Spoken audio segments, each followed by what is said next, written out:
Muy bien, hermanos y hermanas, como habíamos anunciado, esta noche comenzamos una serie que creemos que puede llegar a ocupar 2 martes o quizás 3 martes para esta enseñanza. ¿Cuál es la enseñanza? Para los que no saben, vamos a hablar del noviazgo cristiano. Sí, hemos decidido con los hermanos poder tratar este tema por la necesidad que tenemos de poder ver el consejo de Dios en cuanto a este tema tan importante, que aunque como vamos a ver en la palabra no está escrito de forma, podríamos decir así, clara, literal, la palabra noviazgo, pero de todas maneras intuimos por las escrituras que hay una realidad en cuanto al noviazgo. Amén, hermanos. Tampoco la palabra Trinidad está escrita en la palabra de Dios, pero hay una realidad de que hay un solo Dios que subsiste y existe en 3 personas. Amén. Así que, hermanos, yo sé que estos temas son temas que evidentemente generan interés, principalmente en los jóvenes. Pero nuestro enfoque no quiere dar solamente a los jóvenes esta enseñanza, sino también a los jóvenes, pero también a los padres, a los adultos, a los hermanos y hermanas que capaz están en una condición de soltería, también se les aplica. Y para todos los hermanos que podamos aplicar esta enseñanza en base al contexto en el cual nos encontramos. Así que no se va a limitar a los jóvenes y me alegra poder ver hermanos, también padres de familia aquí. Estamos grabando para que también esto pueda quedar registrado para los hermanos que no han podido venir en esta noche. Pero antes de aterrizar, antes de ir a las preguntas que vamos a también dar en el próximo martes o en el siguiente otra vez, vamos a tener ese tiempo de preguntas. Y antes de entrar detalladamente en lo que tiene que ver el noviazgo cristiano, vamos en esta noche a poner como una base. Esta noche vamos a poner una base. Si nos alcanza el tiempo, también vamos a tratar algo ya del noviazgo de por sí, pero vamos a poner una base. Y para poner esta base, hermanos, es muy necesario que pongamos atención, porque el noviazgo cristiano se trata de un comportamiento, de una conducta cristiana. Por ende, si nosotros damos mucho énfasis a la conducta, pero no explicamos el por qué, cuál es el propósito de esta conducta, entonces podríamos caer en la religiosidad de cambiar nuestra conducta, pero sin saber por qué, sin tener visión, sin tener esa dirección o esa claridad del por qué estamos buscando agradar a Dios en esta área particular. Amén. Así que vamos a poner una base. Vayamos a Génesis, capítulo 1, verso 1. Muy fácil encontrar el primer libro de la Biblia, Génesis 1:1.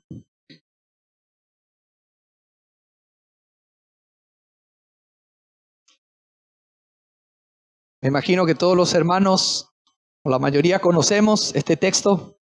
Dice así: en el principio creó Dios los cielos y la tierra. Verso 2.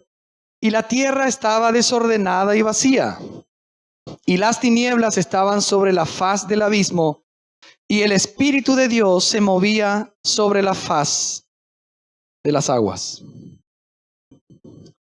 Hermanos, si ponemos atención al primer versículo, donde dice que en el principio creó Dios tanto los cielos como la tierra, nos damos cuenta que en el verso 2 encontramos que esta tierra que Dios había creado, en el que nos cuenta en el verso 1, ahora estaba ¿qué? Desordenada. Hermanos, esta palabra que dice estaba, que se traduce ahí en Reina y Valera, desordenada y vacía, esa palabra estaba, es una palabra en hebreo que es la misma palabra que se utiliza en Génesis capítulo 19 al verso 26 con relación a la mujer de Lot. ¿Recuerdan los hermanos que cuando Lot y su mujer y sus hijas salen de Sodoma y de Gomorra, Dios, que estaba sufriendo el juicio, Dios le dice a ellos que no miren atrás? La palabra dice ahí en Génesis 19:26 que la mujer de Lot se volvió atrás, se giró para mirar y dice la palabra, se convirtió, se volvió en una estatua de sal. Por ende, esta palabra, la tierra estaba desordenada, es la misma que se usa ahí para decir se convirtió en una estatua de sal en referencia a la mujer de Lot. Eso que nos dice que la tierra no fue creada desordenada, sino que se volvió desordenada. Esa es una de las interpretaciones que muchos dan a estos dos pasajes. O sea que entre el primer versículo y el segundo versículo es probable que haya sucedido algo que generó este desorden que ahora está en la tierra en el versículo 2. ¿Qué fue lo que sucedió? Muy probablemente la rebelión de aquel querubín que se llama Lucifer y que se volvió Satanás, el diablo. No fue creado como diablo, pero se volvió un diablo. Y entonces fue expulsado de la presencia de Dios, y la tercera parte de los ángeles también lo siguieron, y fue expulsado ¿a dónde? A la tierra. Por ende es probable que esta palabra estaba, que significa se volvió, se tornó, se convirtió en desorden. Aquello que Dios había creado en el verso 1 es debido al hecho de que Satanás había invadido un sector que está, podríamos decir, Dios está concentrado en ese sector, en este sector que se llama planeta Tierra. La obra de Dios está centrada en el planeta Tierra. Pero hubo desorden, hubo tinieblas en el segundo verso. Entonces nosotros tenemos que preguntarnos, ¿cuál es el propósito por el cual Dios creó al hombre? En el verso 26 del capítulo 1 dice: entonces dijo Dios, hagamos al hombre a nuestra imagen y conforme a nuestra semejanza, y señoree en los peces del mar, en las aves de los cielos, en las bestias, en toda la tierra y en todo animal que se arrastra sobre la tierra. Y creó Dios al hombre a su imagen. A imagen de Dios lo creó. Varón y hembra los creó. Y los bendijo Dios y les dijo: fructificad y multiplicaos, llenad la tierra y sojuzgadla y señoread en los peces del mar, en las aves de los cielos y en todas las bestias que se mueven sobre la tierra. Hermanos, según este texto que nos muestra aquí a partir del verso 26 al 28, ¿cuál es el propósito de Dios al crear al hombre? Considerando el verso 1 y 2, sobre todo el versículo 2.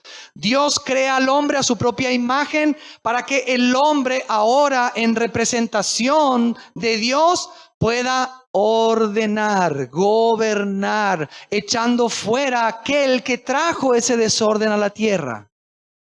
O sea, el propósito de Dios al crear al hombre es que el hombre reine, gobierne, señoree sobre toda la creación. Y para eso es necesario, amados hermanos, para que el reino de Dios pueda establecerse acá en la tierra, es necesario expulsar a aquel que causa el desorden, o sea, Satanás. ¿Se está entendiendo?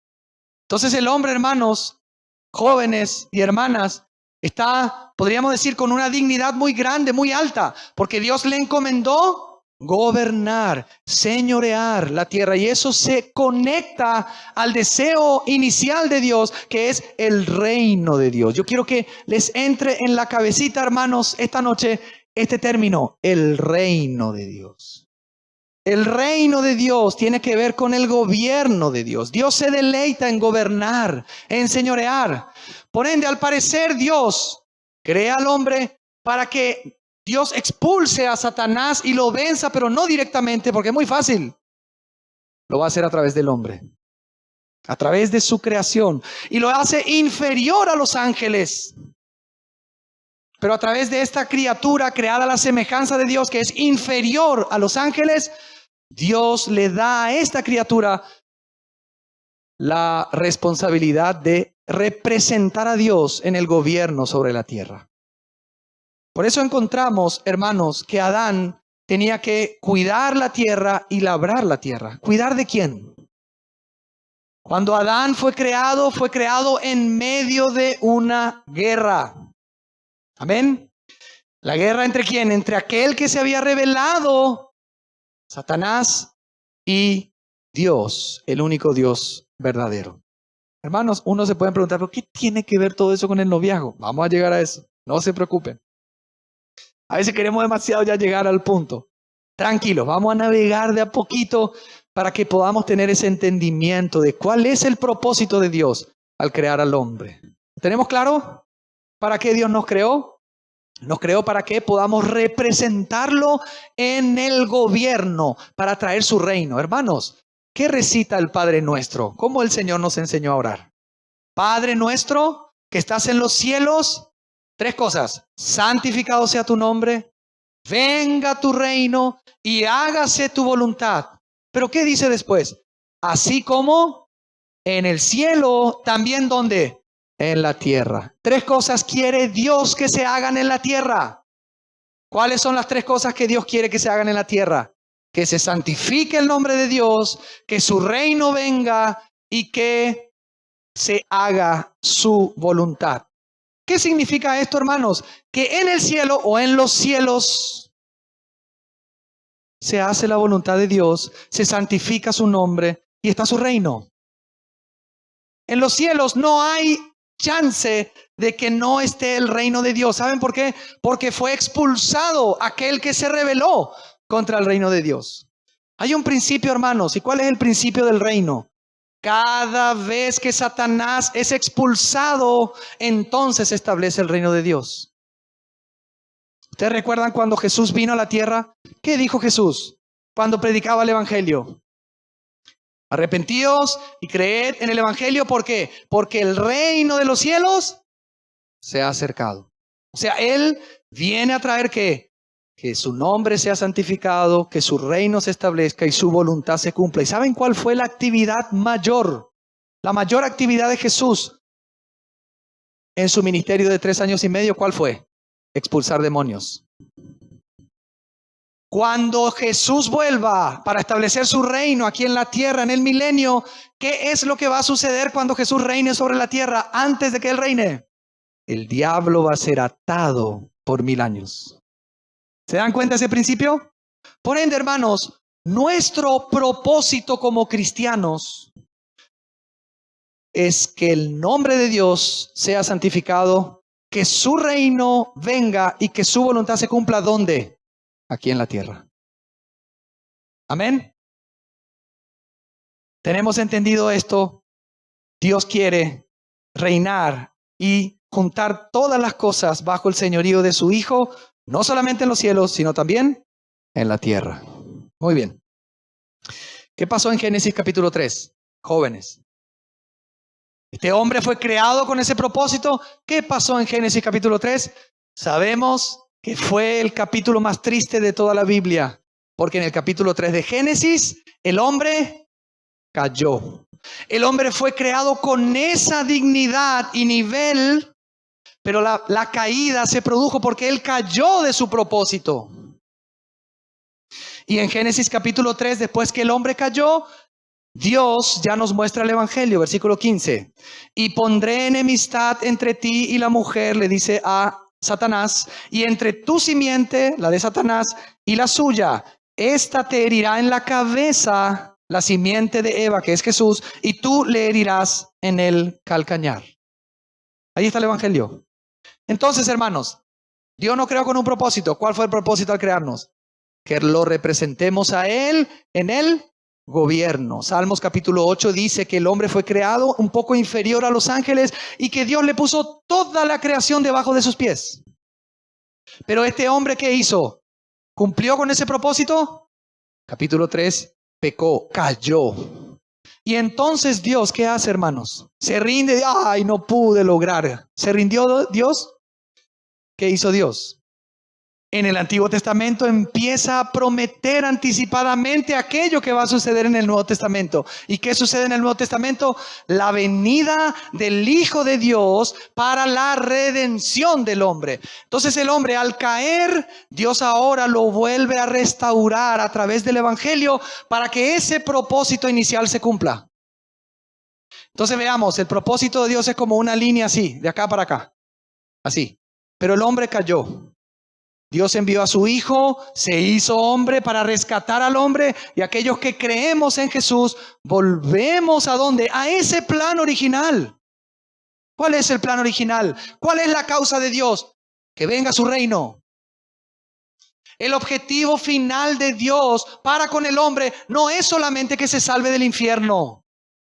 Hay algunos que yo entiendo han dado tanto énfasis al evangelio y a la evangelización, que está bien, y parece que cuando uno se salva, ya Dios obtuvo el propósito con el hombre. No, la salvación es simplemente el inicio o el reinicio de aquello que es el plan original de Dios para con el hombre.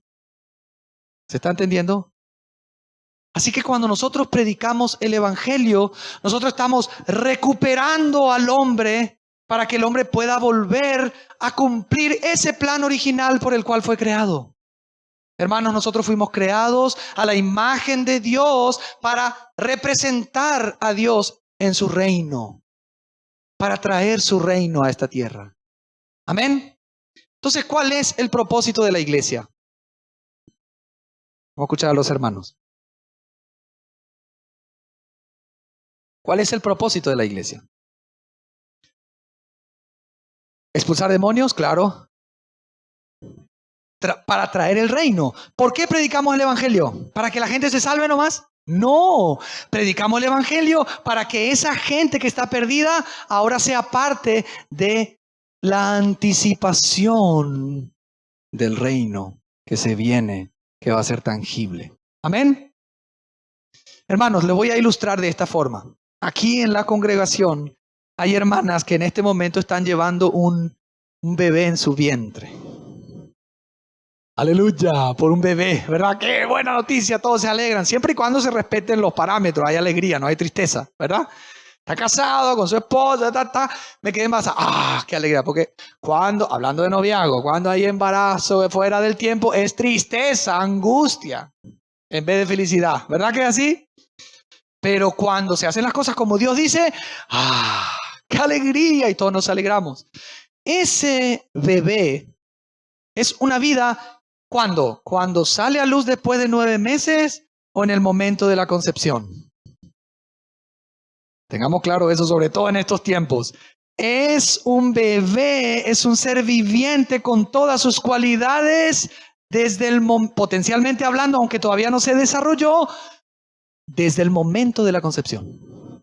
Por ende, esa criatura empieza a crecer en el vientre, empieza a desarrollarse en el vientre. Y de repente la señora, cuando empieza a pasar los meses, empieza la barriga a salirse, y no porque está comiendo mucho, sino porque ese bebé está creciendo. ¿Verdad que es así? Entonces, así como ese bebé está creciendo y ya es un bebé, pero está avanzando en el vientre de esa mujer, va a llegar un momento donde ese bebé va a nacer, va a dar a luz. Y todos lo van a poder ver, y todos lo van a abrazar, lo van a besar y todo eso. Pero mientras tanto está escondido, pero está. Hermanos, la iglesia, podríamos decir que es ese bebé que está creciendo, esperando la segunda venida del Señor. Es la iglesia la que trae el reino de Dios. Es en la iglesia que se empieza a gestar el reino de Dios. La iglesia es la anticipación tangible y visible, pero es solo como una anticipación, no todavía en la gloria de aquello que va a ser glorioso en la venida del Señor. Amén. Por ende, hermanos, les anuncio algo que ya sabían. Nosotros no somos ciudadanos de este mundo. ¿Sabían eso? Todos los que hemos creído hemos sido salvos y trasladados del reino de las tinieblas al reino de la luz. Y como ciudadanos celestiales debemos conducirnos de una manera distinta a la de este mundo. Así que, hermanos, en esta serie que vamos a hablar, se van a escuchar cosas que a muchos les va a sorprender. Dios mío, no, esto es muy fuerte. No, esto es re anticuado. No, esto ya no se hace. Esto es ya fanatismo. Les anticipo, les va a generar un poco de incomodidad. Y es normal. Pero yo quiero esta noche preparar el corazón de todos para que podamos escuchar esta enseñanza de lo que es según Dios, el noviazgo cristiano. Porque el noviazgo cristiano tiene que ver con el reino de Dios. Nosotros somos un reino de sacerdotes que estamos viviendo como extranjeros en esta tierra y debemos traer la mentalidad del reino. Romanos capítulo 12.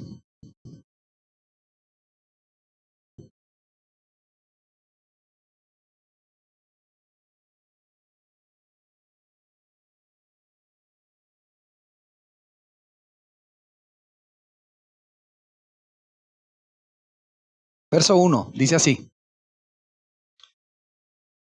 Así que, hermanos, os ruego por las misericordias de Dios que presentéis vuestros cuerpos en sacrificio vivo, santo, agradable a Dios, que es vuestro culto racional. No os conforméis a este siglo, sino transformaos por medio de la renovación de vuestro entendimiento para que comprobéis cuál sea la voluntad de Dios agradable y perfecta. Hermanos, ¿qué dice el versículo 2? No os conforméis a este siglo. En otras palabras, aquí no está diciendo Pablo que no hay que conformarse. Yo ya me conformé con esto. No, lo que está queriendo decir es que no tenemos que adaptarnos a este mundo. La palabra siglo se puede traducir mundo. Al sistema de este mundo, a la mentalidad de este mundo, a la corriente de este mundo. El cristiano ya no pertenece a este mundo y aunque está en este mundo, ¿Dios qué le pide? Que no se conforme, que no se adapte, que no se deje moldear por el sistema de este mundo, que le cerró la puerta a Dios y que tiene una mentalidad completamente ajena y extraña a la del reino. Hay una corriente, hay una mentalidad, hay un espíritu en este siglo. Y Pablo dice a los creyentes, no se adapten. No sigan la corriente de este mundo. O sea, nosotros somos como, creo que es el salmón el que va en contra de la corriente. Nosotros somos personas que vivimos en este mundo, pero vamos en contra de la corriente de este mundo. ¿Se está entendiendo? Entonces, cuando nosotros nos convertimos, escuchamos el Evangelio, creemos en el Señor, nacemos de nuevo. Miren lo que nos aconseja el Señor en Mateo capítulo 18.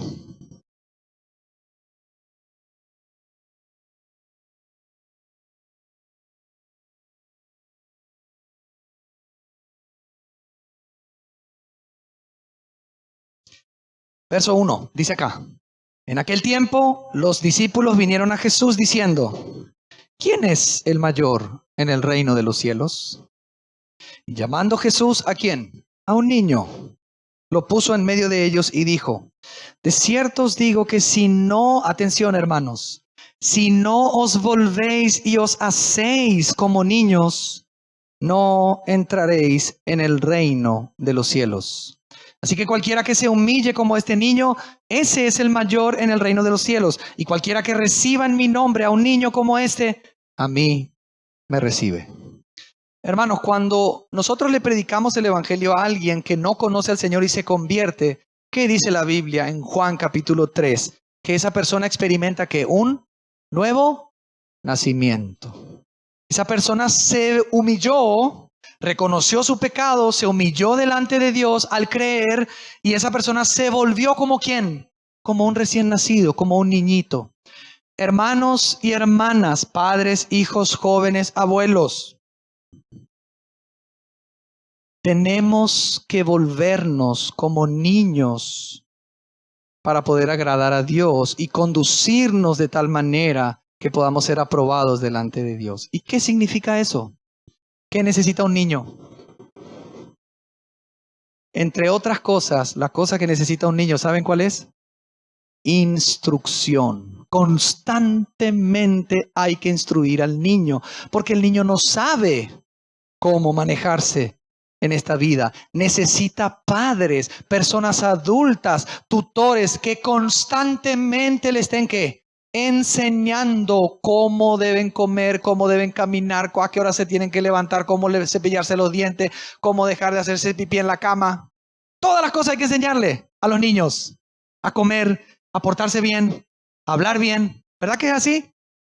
Hermanos, ¿será que nosotros cuando hemos nacido y experimentado el nuevo nacimiento, hoy tenemos esa mentalidad de ser como niños? Nosotros cuando nos convertimos deberíamos decir, Señor, aquí estoy como un niño, enséñame cómo debo conducirme ahora, cómo debo hablar, cómo me debo vestir, a qué edad me debo poner de novio, si es que el noviazgo es como el mundo, con quién me tengo que casar, con quién tengo que hablar, qué tengo que hacer.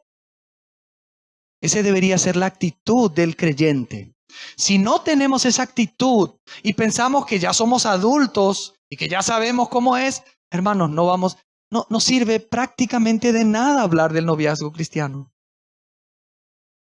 Porque si no hay una actitud de todos de poder someternos a la voluntad de ¿quién? De aquel que es nuestro Dios ahora y que sabe cómo nosotros debemos conducirnos, entonces va a ser en vano. Dice en Efesios capítulo 4, vamos allá.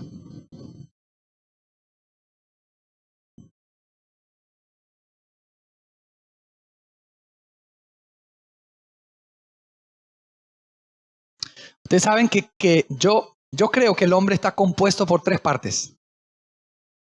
¿Sí?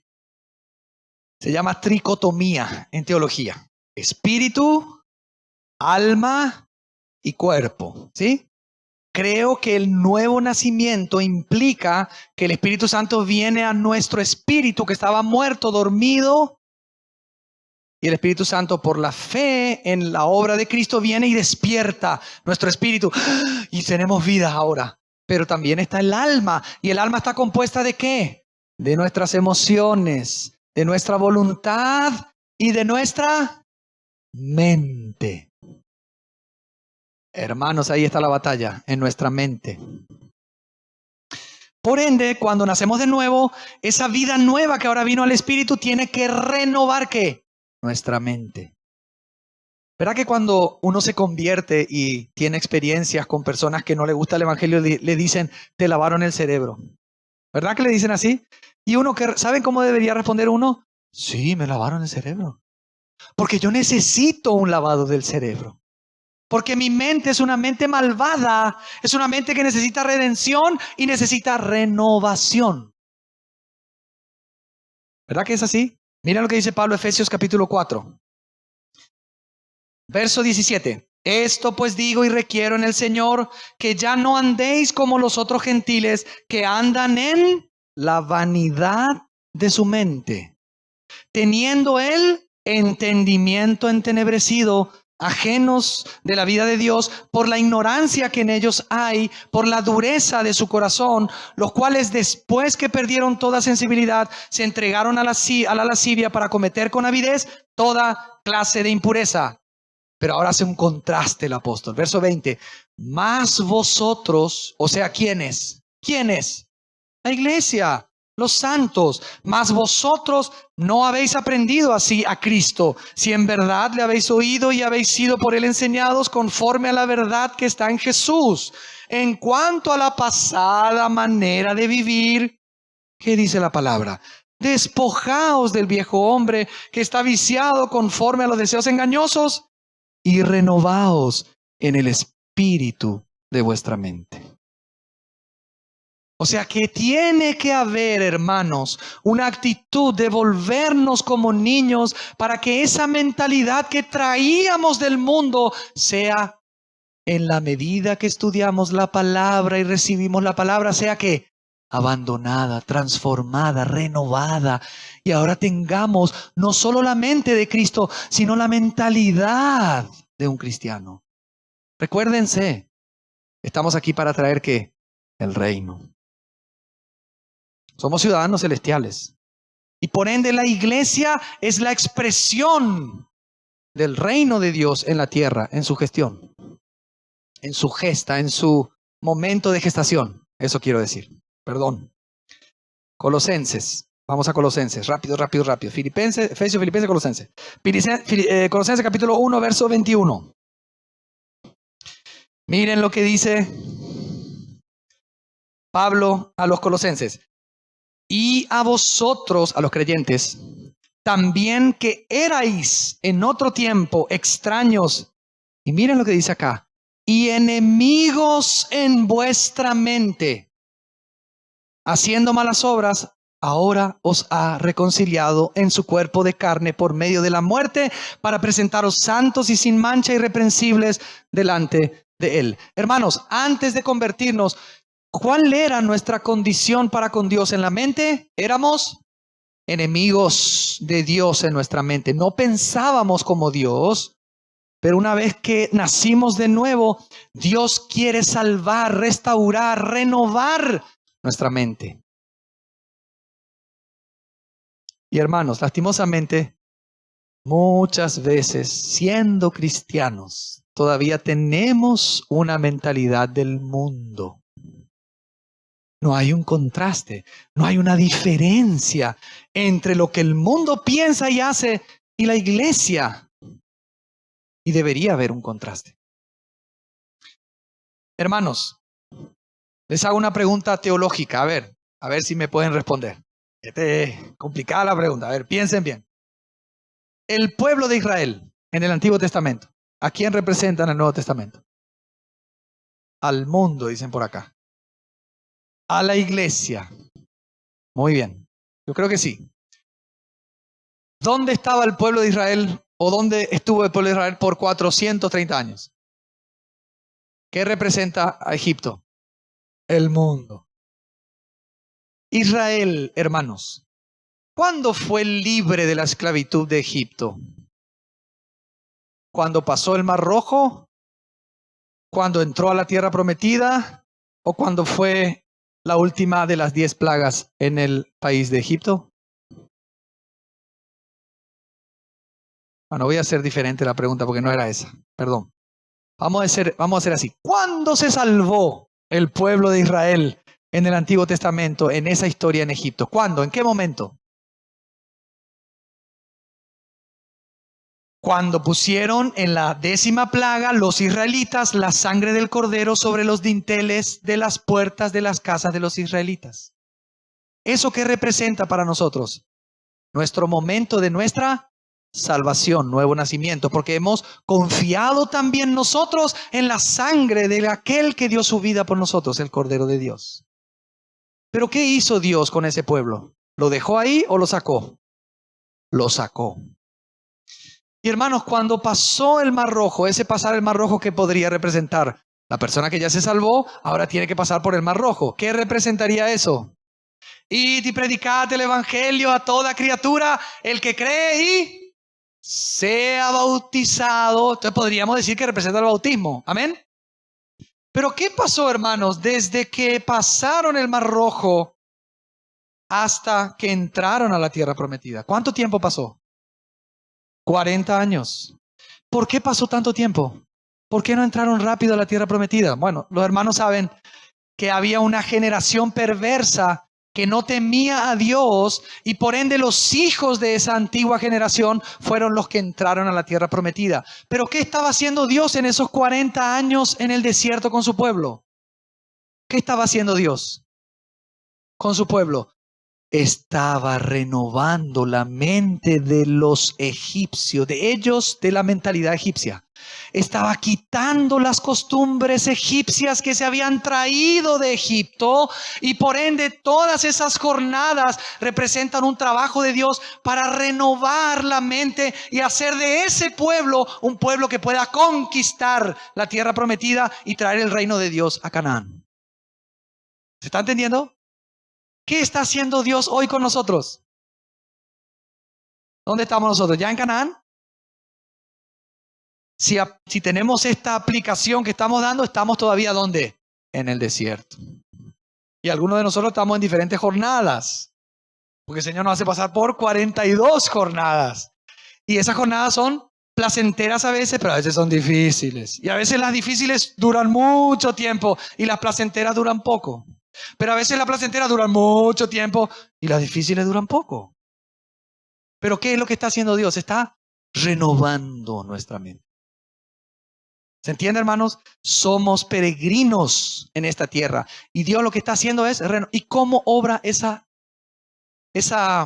majestuosa voluntad de Dios? ¿Cómo se realiza en nosotros? ¿Qué es lo que hace que nuestra mente se renueve? La palabra de Dios. La palabra de Dios, cuando la leemos, hermanos, nosotros como niños deberíamos decir, yo pensaba que podía convivir con una persona sin estar casado, pero ahora descubrí que es pecado. Yo pensaba que me podía vestir de tal manera, pero ahora descubro que debo ser una mujer con pudor al vestirme. Yo pensaba que podía todavía decir malas palabras y tener un vocabulario sucio. ¿Cuál es el problema? Seamos ligeros. Pero la palabra nos muestra de forma diferente. Yo pensaba que me podía congregar de vez en cuando. Y un sinfín de cosas que tienen que ver con la familia, con nuestro trabajo, con nuestro noviazgo, con nuestras relaciones. ¿Se está entendiendo el punto, hermanos? ¿Está entendiendo? Amén. Vamos a leer un pasaje en Esdras, capítulo 7.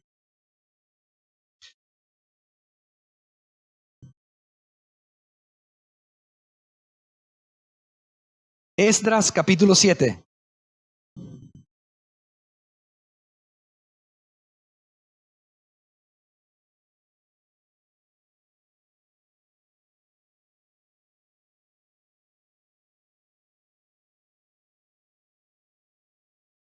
Recuérdense que estamos apenas trayendo una introducción al noviazgo cristiano. Esdras capítulo 7. Dice en el verso 10, Esdras era un erudito, un escriba.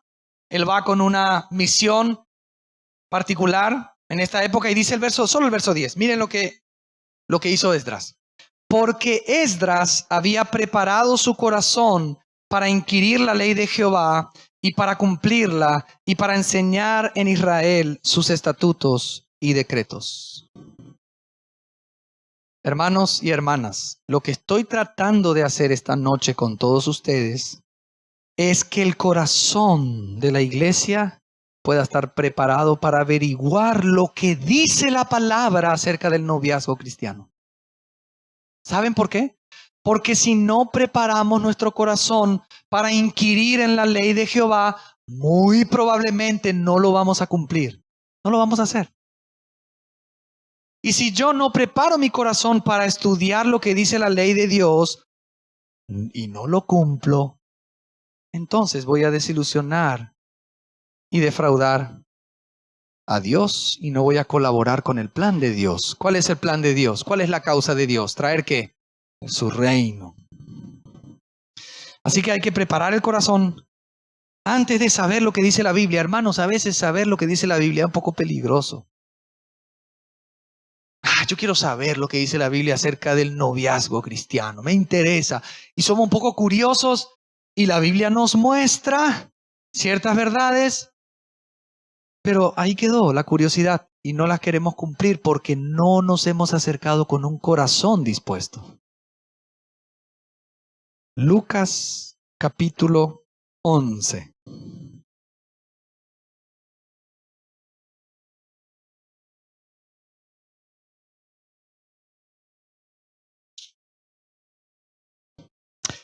Perdón, Lucas 12. Lucas capítulo 12. Verso 47.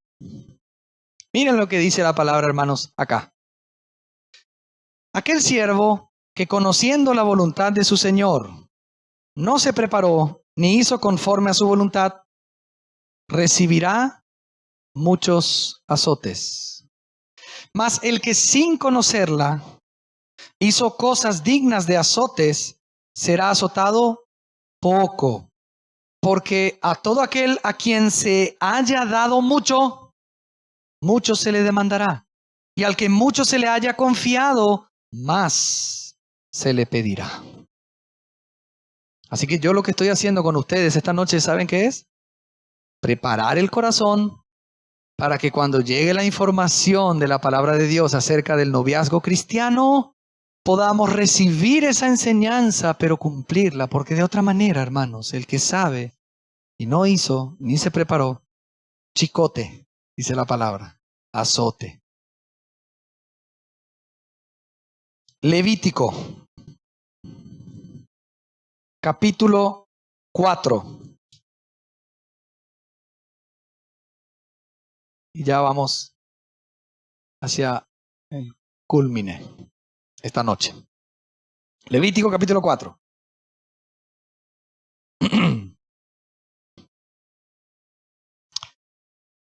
Estamos en el desierto.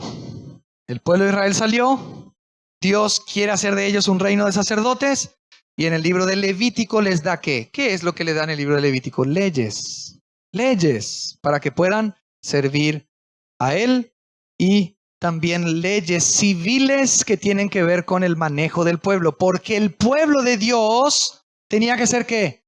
Tenía que ser el representante del Dios verdadero. Y a través de la conducta santa de ese pueblo, Dios tenía que ser exaltado y glorificado. Levítico 4, miren lo que dice en el verso 1. Habló Jehová a Moisés diciendo, atención hermano, dice, habla a los hijos de Israel y diles, cuando alguna persona pecare por yerro en alguno de los mandamientos de Jehová sobre cosas que no se han de hacer, e hiciera alguna de ellas, si el sacerdote ungido pecare según el pecado del pueblo, ofrecerá a Jehová por su pecado que habrá cometido un becerro sin defecto por expiación. Versículo 13. Si toda la congregación de Israel hubiere errado y el yerro estuviere oculto a los ojos del pueblo y hubieran hecho algo contra alguno de los mandamientos de Jehová en cosas que no se han de hacer y fueren culpables, luego que llegue a ser conocido el pecado que cometieren, la congregación ofrecerá un becerro por expiación y lo traerán delante del tabernáculo de reunión. Capítulo 5, verso 1. Si alguno pecare por haber sido llamado a testificar, no, perdón, me equivoqué. Verso 14. Habló más Jehová a Moisés diciendo, cuando alguna persona cometiere falta y pecare por yerro en las cosas santas de Jehová, traerá por su culpa a Jehová un carnero sin defecto de los rebaños conforme a tu estimación en ciclos de plata del ciclo del santuario en ofrenda por el pecado. Verso 17. Finalmente, si una persona pecare o hiciera alguna de aquellas cosas que por mandamiento de Jehová no se han de hacer, aún sin hacerlo a sabiendas, es culpable y llevará su pecado. Traerá pues al sacerdote para expiación, según lo que estimes, un carnero sin defecto de los rebaños, y el sacerdote te hará expiación por el yerro que cometió por ignorancia y será perdonado. Es infracción y ciertamente delinquió contra Jehová. ¿Se dieron cuenta, hermanos, el pasaje? ¿Qué es lo que acomuna? ¿Qué es lo que está en común en todos estos pasajes que leímos? Pecados por yerro, o sea, por ignorancia. En Hebreos capítulo 10, el autor a los Hebreos dice que si nosotros pecáremos voluntariamente, después de haber recibido el conocimiento de la verdad, ya no queda ningún sacrificio por ese pecado, sino una horrenda expectación de juicio que ha de devorar a los adversarios. Y más adelante dice, terrible cosa es caer en las manos del Dios vivo. ¿Se está entendiendo lo que estoy diciendo? Quiere decir, hermanos, que muchas veces cometemos errores, y porque sean errores de ignorancia no significa que no son pecado y que no ofenden a Dios. Y cuando llega el conocimiento de que lo que yo estaba haciendo en realidad era pecado, yo debo pedir perdón al Señor, arrepentirme y obviamente cambiar mi conducta. Amén.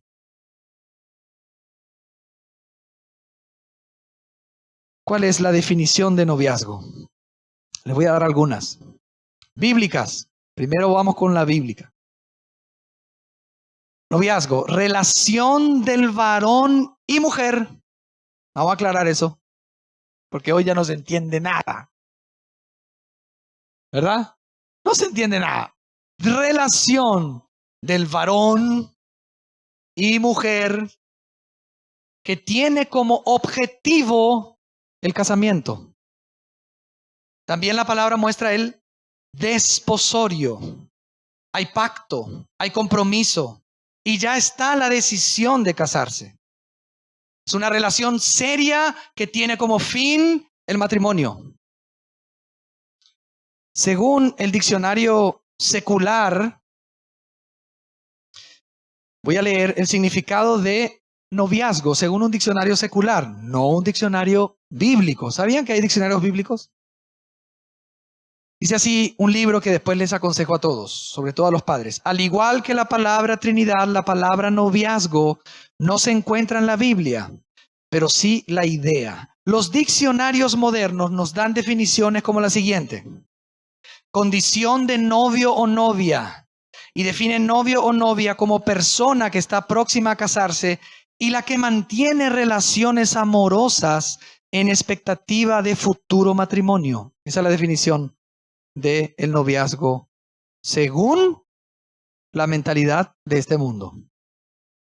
Pero el noviazgo cristiano, según el autor de este libro, que es Thompson, dice así: el noviazgo cristiano es el proceso, atención jóvenes, padres, es el proceso de ir conociendo a una persona con pureza y con miras al matrimonio. Es el tiempo, atención, después que el pretendiente ha completado su preparación espiritual y vocacional para el matrimonio. O sea que hay un tiempo previo de examen, de escrutinio, de averiguación, de indagación, de conocimiento, antes de que puedan estar como novios, comprometidos y decididos para el matrimonio. ¿Se entendió? ¿Se entendió? Amén. Entonces, voy a volver a leer el proceso, pero el noviazgo cristiano es el proceso de ir conociendo a una persona con pureza y con miras al matrimonio. Es el tiempo después que el pretendiente ha completado su preparación espiritual y vocacional para el matrimonio, de evaluar, atención, el carácter espiritual, sus valores, intereses, creencias, prácticas y el propósito de su vida para ser un cónyuge piadoso. O sea que esto se tiene que averiguar antes, incluso del compromiso para el matrimonio. Qué raro, ¿verdad? ¿Será que nosotros decimos así? Implica límites o el modo correcto para evaluar las evidencias del verdadero carácter de una persona. O sea, hermanos, el noviazgo cristiano, según el consejo de Dios, habla de un pacto, habla de un compromiso. Inclusive en la época en que la Biblia fue escrita, la persona que se comprometía con una jovencita virgen tenía que pagar una dote. Había una ceremonia para ese desposorio. Entonces las palabras son desposorio, pacto, compromiso, noviazgo. Pero antes de eso, tiene que haber un tiempo de conocerse, de saber quién es el otro y quién es ella y quién es él. Y una vez que ya están comprometidos, no es que empiezan a vivir como si ya fuesen una pareja. Son solamente comprometidos. Y se siguen preparando para celebrar el matrimonio. Amén. Hermanos, eso es lo que Dios desea en nuestras familias, en nuestras congregaciones. Ustedes saben que nosotros hemos estudiado el año pasado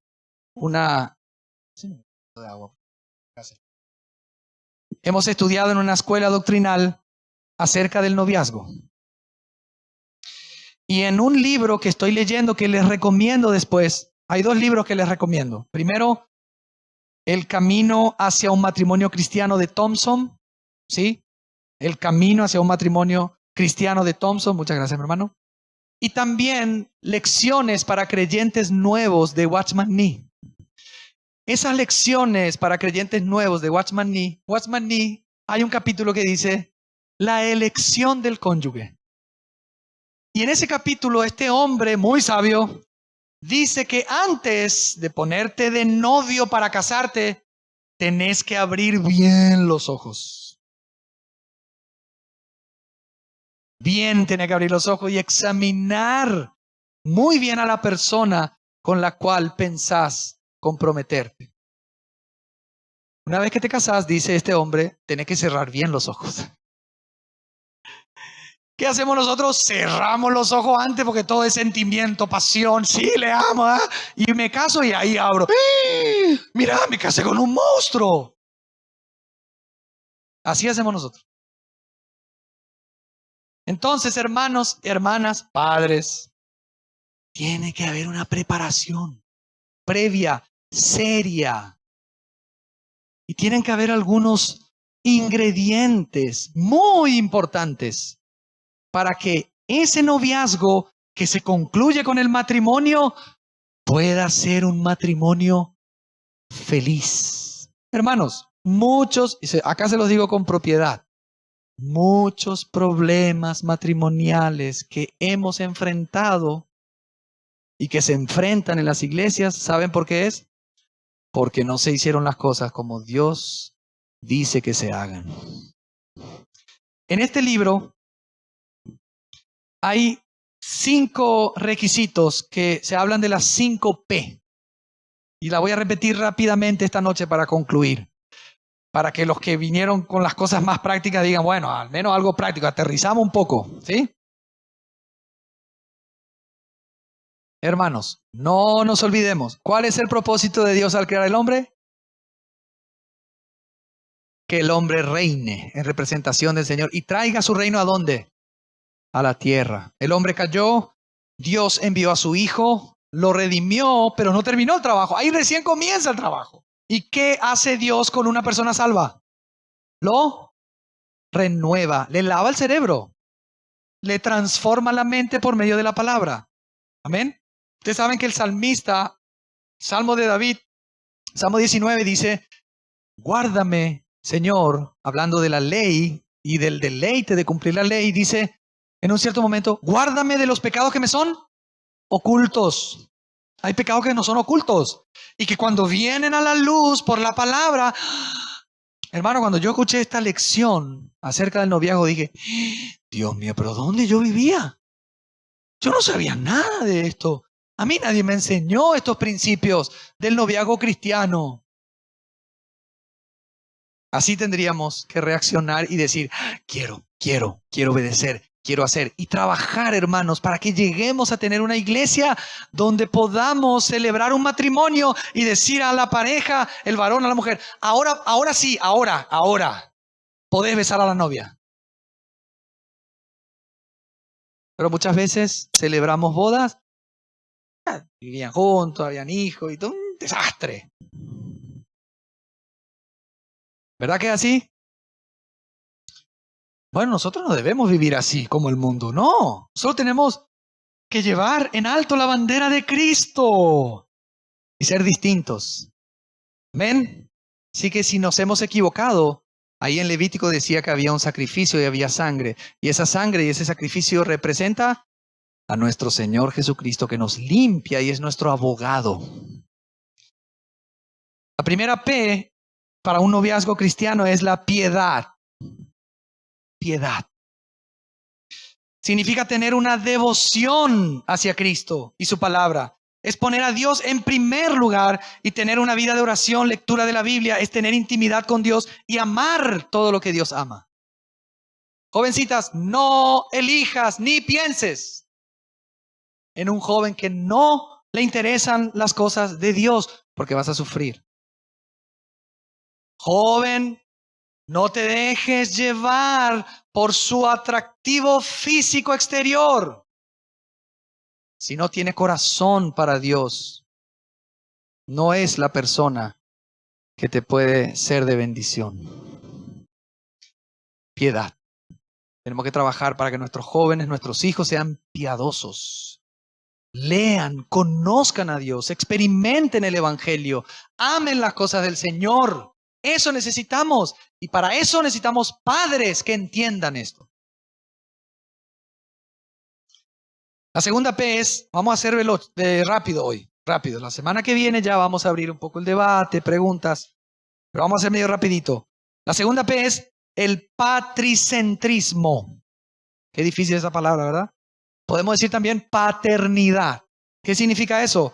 Significa la supervisión y acompañamiento sabio, amoroso, de parte principalmente del padre, para con su hija o su hijo. Los padres deben involucrarse en la dirección y supervisión en este asunto, así como Dios lo hizo con su Hijo Jesús en su relación con la iglesia.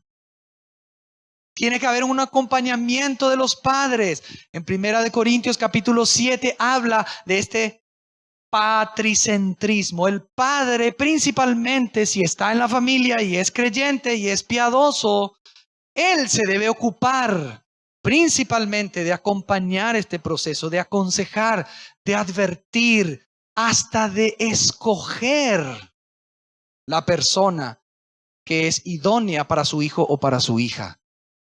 Ahora, escoger no significa que la persona, la hija o el hijo, no, papá, se feo. Mi hija, ese es el más espiritual, te tocó ese. No, papá, por favor. No se trata de eso, no estamos hablando de que la chica o el varón no están involucrados, el que te tiene que gustar un poco. Porque si no, hermano, no. Tampoco es, ¿no? Pero tiene que haber un acompañamiento de los padres. Los padres tienen que conocer a sus hijos, tienen que hablar con sus hijos y tienen que conocer a la persona que tiene interés por su hija, principalmente si es su hija o su hijo. Sobre esto, hermanos, vamos a abrir, el martes que viene vamos a abrir temas interesantes que son polémicos, pero vamos a abrirlo. Por ahora lo dejamos acá. Tercera P, pureza. Pureza. Significa evitar, atención, cualquier afecto físico antes del tiempo de Dios que es el matrimonio. Las caricias, los besos, abrazos son para el matrimonio y no para el noviazgo. Esto no solo se limita al ámbito físico, sino también incluye nuestros pensamientos, nuestro corazón. Por medio de la oración y el amor a Cristo, la pareja debe comprometerse a ser puros en todo su ser hasta el día del matrimonio. Hermano, pero que yo estoy en una secta, yo caí en una secta.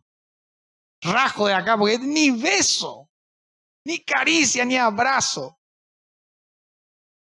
Entonces, ¿para qué no es mi novia?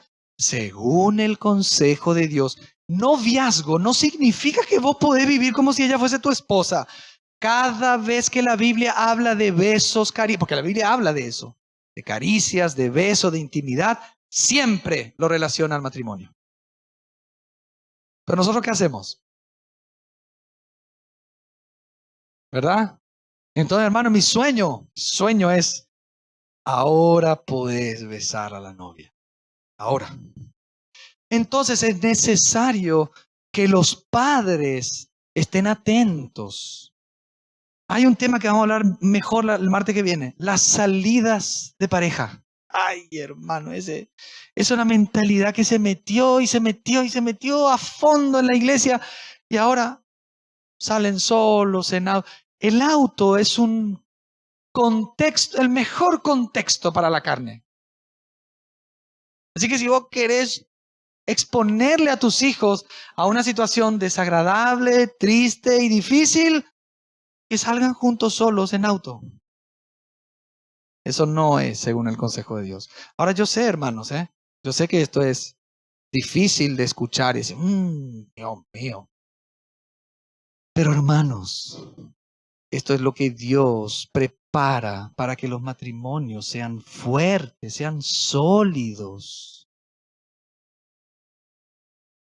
Si un varón no puede esperar al matrimonio para poder tener cierta cercanía contigo, probablemente no va a poder esperar durante el matrimonio en otros contextos. Así que tiene que ser un varón y tiene que ser una mujer pura. Tomar distancia. Hermanos, somos seres humanos y cuando somos jóvenes, todos hemos sido jóvenes, ¿verdad? Yo todavía soy, más o menos. ¿Sí? Pureza. Tercera P, preparación. Se trata de estar preparado para el matrimonio tanto espiritualmente como vocacionalmente. El joven, atención jóvenes, varones, debe saber un oficio. No te puedes casar ni pensar en casar si no tenés un oficio. Y el oficio muchas veces es responsabilidad del padre. Así hacían en la cultura judía. Educaban a sus hijos en sus casas y el padre le transmitía su oficio a su hijo. Así que su hijo podía casarse joven porque ya sabía un oficio y podía mantener. Debe saber un oficio. Debe ser responsable. Debe ser capaz de sustentarse solo. A veces no tenemos plata para nosotros y ¿qué vamos a mantener a una chica? A una mujer. Entonces el joven que se prepara, trabaja, hace trabajos manuales, porque después te casas y tu mujer dice, esa lámpara que está ahí, son 8 años que hay que cambiar. Y todavía no se cambia esa lámpara. Y la mujer sufre. Y el varón, sí, lo que pasa es que yo no sé cambiar la lámpara. Mi amor, se me rompió la cocina. Y llamamos al electricista. Mi amor, se me rompió, hermanos. Desde que se fue Roberto de mi casa, hermano, estoy aprendiendo. Dios mío, medio tarde. Yo no soy, hermano, yo acá no soy un ejemplo, ¿eh? Pero me puse las pilas y ahora estoy ahí cambiando, flexible, cosas, video, esto, aquello. Se gasta menos y uno se siente, mi amor, ahí te arreglé la cocina. Te da satisfacción. Tu esposa está feliz. Qué lindo. Ese cuadro que está inclinado ahí, hermano, 10 meses que está inclinado. Agarra un clavito y arregla. Tu esposa va a estar feliz. No voy a esperar que venga mi mamá para que arregle porque yo no sé. El varón tiene que ser varón. Tiene que saber hacer las cosas de la casa. Tiene que ser un hombre que sabe cómo conducirse en la vida, que ame al Señor. Esa es la preparación. Del mismo modo, la jovencitas, debe ser sumisa, temerosa de Dios. Debe saber hacer los quehaceres de la casa y estar dispuesta a hacer esa ayuda idónea para su futuro marido, tanto en lo espiritual como en lo laboral. Yo me voy a casar con este porque este me va a dar la posibilidad de yo realizarme y yo lograr ser aquella estrella, aquella star que estoy soñando. Encima tiene plata, me va a pagar todo mi estudio, yo voy a llegar y voy a ser profesional, voy a poner mi cuadro acá. Y ya, está ahí. Y se casa pensando que él va a ser de ella una mujer como hoy el feminismo, la mujer, yo. La mujer, según el consejo bíblico, es la ayuda de él. Y ella tiene que saber desde pequeñita que tiene que apoyar al ministerio de él, al oficio de él, al trabajo de él, al llamado de él. Ella está llamada a eso y hasta que ella no encuentra eso en él, ella no se siente feliz. Parece que está feliz. Pero en realidad, hermanos, Dios nos creó con esa necesidad. Cuando hay una mujer piadosa, sabe hacer las camas, sabe cocinar. Hermano, 2 cosas necesitamos los varones para estar felices. Y ya dije una, la otra no decimos. Saber cocinar un rico plato de cocina. Hermano, con eso, chao. Le ganaste el corazón. Entonces la jovencita tiene que aprender en su casa. Su mamá le tiene que enseñar a lavar, a planchar, a estirar, a limpiar No, ella no puede, no sé hacer la cama. ¿Cómo no sabe hacer la cama y te quieres casar? ¿Verdad que es así? Hermanas, hay que ayudar a nuestras hijas y los hermanos a nuestras hijas. Hay que darle ¿qué a nuestras hijas? Seguridad. Hay que acompañarlas, hay que abrazarlas. Ellas no deben sentir ese vacío en su casa. Ellos tienen que sentir seguridad de parte de los padres, porque eso les da a ella la posibilidad de no ir a buscar afuera lo que ya tienen adentro, porque tienen una figura paterna presente, con amor, con autoridad y con convicción. Pero al mismo tiempo las educamos. Yo tengo 3. Mañana voy a comprar 3 rifles. Ayúdame, Señor. Bueno, todo muy lindo acá, pero después... Preparación. Entonces, preparémonos y preparemos a nuestros jóvenes que se levanten temprano, que estudien, que cumplan con las obligaciones de la casa que tienen, que sean responsables, que no sean vagos, porque le van a hacer sufrir a las mujeres. La 5ª P es paciencia. Es el Mayetu, ¿verdad? Paciencia. Paciencia, burro, paciencia. Había un teatro así, ¿no? Paciencia. Todo tiene su tiempo. A veces caemos en malas relaciones porque no respetamos los tiempos de Dios. La regla general es paciencia, sin procrastinación, que significa, aquí tampoco paciencia, 80 años está ahí todavía esperando. No, poco no. La jovencita ya, una cierta edad, hermano, si uno hace un buen trabajo, 18 años, 19, ya está lista. Ya está lista, porque hicimos un buen trabajo. Hay jovencitas que a los 20 años todavía no saben ni calentar la sopa. No se puede. Entonces tenemos que hacer ese trabajo. Paciencia. A veces caemos en malas relaciones porque paciencia, para no caer en extremismos. Debemos confiar que Dios cumplirá su plan perfecto en su tiempo perfecto. A veces, no, mamá, Él es el amor de mi vida. Y vos hablas con ella y él dice, él es un crack, sabe todo, estudia, conoce, tiene todo. Pero hermanos, el amor, el sentimiento, no debe ser lo que define la persona, debe ser la cabeza. Piensen, miren, observen. Y entonces van a poder tener matrimonios felices, porque escogieron bien a su cónyuge. Así que padres, varones, pongámonos las pilas en nuestras casas, comunicación con nuestros hijos, presencia con ellos. Yo tengo que saber quiénes son los amigos de mi hijo, con quién él está, con quién no está, con quién habla, con quién no habla. Yo tengo que estar presente y tengo que hablarles constantemente. Y él puede abrir su corazón conmigo y contarme sus cosas. Y yo también ciertas cosas puedo contarle a él. Tiene que haber esa amistad, pero sin olvidarnos que él es mi hijo y yo soy su papá. Así que hermanos, el Señor nos esté ayudando también el martes que viene, que vamos a abrir ese tema de las salidas también, de las parejas. Y es un tema muy polémico. ¿Qué es el noviazgo entonces? El noviazgo es el compromiso. No hay todavía unión. Noviazgo no hay unión.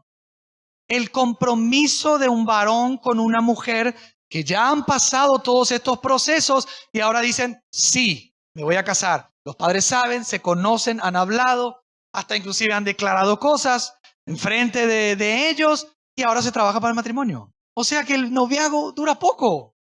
Eso de que sí, estoy saliendo con ella a ver si. Eso, hermano, eso es tristeza, frustración, egocentrismo, problemas. Y yo no digo acá para traer argelería, no. Yo porque los amo y porque quiero evitar que sufran inútilmente. Los jóvenes o las jovencitas que no tienen una figura paterna pueden hacer el ejercicio de poder consultar con los ancianos de la iglesia local, con sus líderes, y que ellos tomen esa figura de consejeros Porque si tienen ancianos verdaderos, no ancianos de nombre nomás, pero no de hecho, el anciano huele a oveja, el pastor huele a oveja, conoce a las ovejas, sabe de la situación. Bueno, cuando hay muchos ya se hace un poco más difícil y tienen que aumentar los pastores. Pero si hay un cuerpo pastoral, ellos son los hombres que Dios pone para situaciones donde no hay un referente en la casa. ¿Cómo puedo hacer? Estoy pensando esto. Y pidamos consejos, hablemos. Mientras más comunión tenemos, mientras más información hay, mejor, mejor. A veces la consejería es ya cuando todo el desastre se armó y ahí te aparece el consejero. Hermano, quiero hablar contigo. Preparémonos. Hay que hablar antes. Hermano, estoy pensando. Ustedes saben que un joven una vez pidió hablar conmigo y me dijo, mira hermano, estoy pensando en una chica. ¿En serio? Qué bueno. En primer lugar, que pienses vos, varón, en una chica, ya es una gran cosa. Porque a veces puede decir, estoy pensando en un chico. ¿Y qué hacemos ahí? Trabajamos para educar con la palabra. Sin condenar, pero hay otro tema es.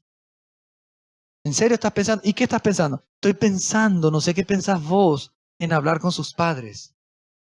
¿Antes de hablar con ella? Sí. Wow. Nunca me pasó que un joven me haya dicho eso. Te felicito. Mira vos. Vos sos de los nuestros, vos sos de la antigua. Qué bueno que quieras hablar con sus padres. Bueno, te aconsejo esto. Antes de. O sea, este es un joven que tiene la idea clara. Antes de hablar, antes de salir, antes de acercarse, ya habló con los padres. Y los padres pueden hablar con los padres. Hermano, negocio rápido es. Sobre todo si es hecho según la voluntad de Dios. Eso, noviazgo largo no funciona. Peligroso. Entonces, cuando ya se dan las condiciones y se hace un buen trabajo, compromiso y casamiento. Porque ya se conoce, ya se sabe. Amén. Ahora, voy a terminar con esto. Todo esto, hermanos, es lo ideal. ¿Verdad? Esto es lo ideal. Ahora, nosotros tenemos que ser conscientes de que estamos en un proceso donde todavía no somos glorificados. Estamos todavía en un proceso de transformación. Entonces, la chica va a encontrar algún defecto en el varón. Y eso se puede trabajar y se puede mejorar. No, lo que pasa es que él no cumplió con una de las P, entonces no, eliminado. No, porque si no, te va a casar nunca. Entonces también entender que hay cosas que capaz es un proceso, pero él está luchando, él está buscando ayuda, él está mejorando esas áreas difíciles y está buscando ayuda con sus pastores, con sus padres y los padres siempre presentes. Hoy me preguntaba a mi hija, perdón Julia que digo esto, pero hoy me preguntaba a mi hija, pero entonces si yo me pongo, nunca voy a poder hablar con él solo. Sí, claro que vas a hablar con él y va a hablar mucho con él, pero siempre en un contexto donde tu papá está así. Y apenas el bandido se hace, ¡eh! ¡Baja esa mano! Sirena y ¿sí? Exacto. Sensor, vaso, famoso. Nada de eso. Entonces, claro, pueden acompañarse, visitarse, estar, no estando de novios como parejas del mundo, siendo amigos, conociéndose, pero en un contexto de compañía. Y los padres están presentes, los hermanos están presentes. Pueden ver, claro. Las tías, piadosas. No, miren la casa de mi tía porque mi tía me va. Nada de eso. Famoso. Así que hermanos, también los padres debemos trabajar en equipo, ¿verdad? Con los abuelos, con las hermanas. Los famosos, nada, yo no me quiero quedar más nada, me voy a la casa de mi tío, que ahí sí hay libertad. Si hacemos estas cosas es para guardar el corazón de nuestros hijos, para que no sufran. Hermano, ahora nos estamos riendo, pero hermanos, hay mucha gente que está sufriendo. Sufren mucho y han pasado procesos muy dolorosos. ¿Por qué? Porque no se hicieron estas cosas. Y se casaron con personas que no estaban listas para el matrimonio. Y les hicieron sufrir. Entonces hay divorcio, hay separación, hay dolor, hay un sinfín de cosas que lastimosamente se pueden evitar. Ahora tenemos un Dios grande que nos perdona, nos lava, nos da una buena oportunidad, una nueva oportunidad cada día. Así que si hoy vos escuchaste esto y decís, bueno, salgo con una mente nueva, te aconsejo esto. El hermano Sugel Michelén, ¿se dice así? Sugel Michelén, él aconsejaba cuando hablaba de la educación de los hijos en la casa, que es otro tema que la Biblia habla. La Biblia habla que los padres tenemos que educar a nuestros hijos. La Biblia lo dice. Hablando de eso, él dice, si vos te das cuenta que hiciste algo mal, y hablaba de la corrección, hasta ese día, y nunca le corregiste a tu hijo con la vara, y ahora querés corregirlo, no salgas ahora, después de esta charla, y te vas a comprar una ferretería, un garrote de aquello. Ahora ya empecé, no.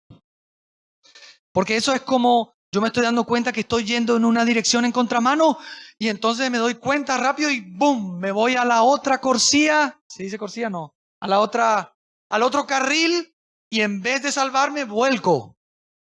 Entonces tampoco es esos cambios bruscos así, sin entender que hay transiciones. Nosotros a veces estamos en etapas de transición y a veces hay cosas que se hacen mal, pero pueden suceder. Y hay que tener esa gracia, esa paciencia. No olvidarnos que capaz nosotros hicimos peor las cosas. No olvidarnos de eso y entonces tener mucha gracia, mucho amor, mucho diálogo, mucha comunicación para salvarnos y ayudarnos y hacer bien las cosas. Y vamos a tener matrimonios sólidos, duraderos, victoriosos, con yugo no desigual, sino unidos. Hermanos, si no, es un infierno ya en la tierra. Terrible, te casas con alguien y no te puedes separar más. Entonces hay que pensar, como dice Watchman Nee, antes. Mi papá nos decía, el novio es porque no vio. Y después vio. Nosotros queremos que se abran los ojos ahora y vean. No solamente yo, hermano, yo era muy enamoradizo. Todos los días me enamoraba de alguien. Porque miraba su carita, su rostro, su nariz. Y casi, hermano, casi me casé con alguien lo que hubiese sufrido. Y por gracia del Señor, llegó mi princesa.